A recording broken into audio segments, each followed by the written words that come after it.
Hi, I'm Steve Poppe, Horticulture Scientist here at the University of Minnesota, West Central Research and Outreach Center in Morris, Minnesota. We're standing in our horticulture display garden where we've existed here since the early 1970s. This year we're growing about 450 different varieties of annual flowers that we're trialing in our display garden. We're very fortunate that we've reopened this year because of the COVID-19 issues, and so now we're open to the public and for everybody to enjoy and educate themselves about all these flowers that we have marked in the garden. So starting out back in February or March, we grow a lot of these plants from seed. About 40% of our trial flowers are from seed, about 60% are from vegetative cutting. So my coworker grows those in our greenhouse.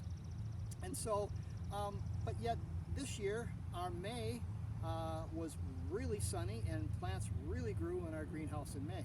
So much so that we had to physically cut some of those back.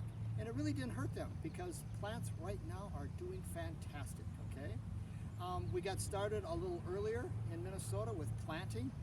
We started planting on May 21st, which is earlier than normal, and we finished up planting about 18,000 annual flowers right after Memorial Day. So it was a quick planting. Well, we are very beneficial. We're growing in very good soil. The nutrients are great. We do foliar feed occasionally, and we do add some other nutrients that might be beneficial from taking soil tests, but we're very fortunate in growing in great soil in west central Minnesota. We're looking at our plants today. It's about July 21st, and a lot of plants are probably reaching their peak, which is amazing. We've had a lot of heat this year. Thankfully, we've had some rain over the last 3 weeks or so, things are really looking nice. When we're taking data on our annual flowers, we normally like to start probably about 3 or 4 weeks after transplant shock, which is normally about end of June or so. And so we've taken 2 evaluations. Very soon we'll be taking our 3rd evaluation. We try and take 4 or 5. Our ratings are from 1 to 5, 1 meaning poor, 5 meaning excellent. And that is very helpful. I have normally a student intern helping me with that data, and you really get to know the flowers after taking that data for many weeks throughout the growing season.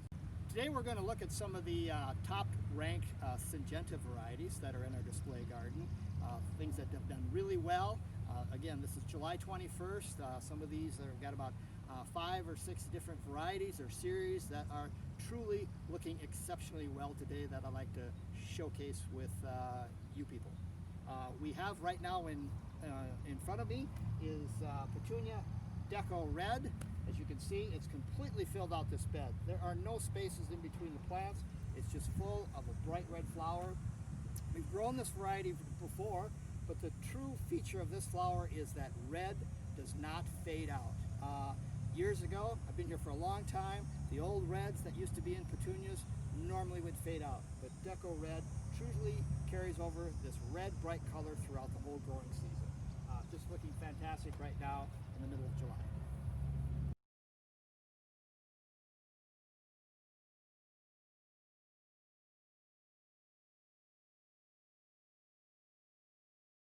Here's a marigold that's doing quite well this year in early July.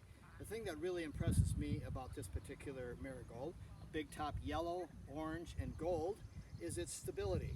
We have had about 2-3 weeks ago, we had a tremendous amount of wind for about 4 or 5 days, sweep through the edge of the garden here, and the things that are doing quite well are these marigolds. They're standing up, so they have true stability in our west central region of Minnesota. But fully double flowers, as you can see, the flowers are blooming on the top of the plant. Not too many marigold flowers hidden inside the foliage. That's a true feature of this particular type of marigold called the Big Top series.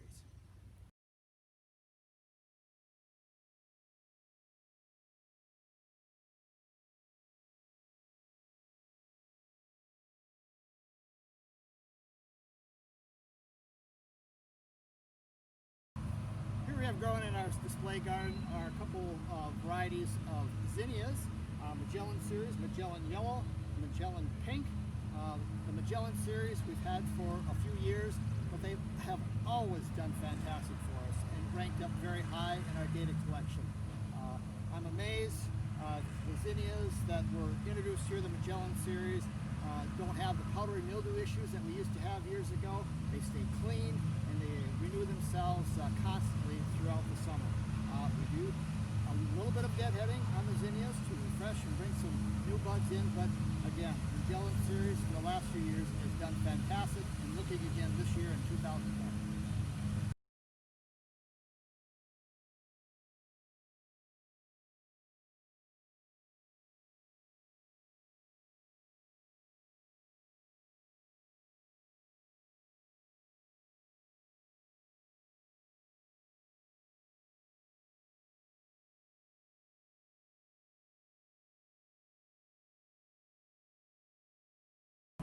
Here we have in front of me are the Vinca Cora XDR 5 different varieties that are growing here in our display garden.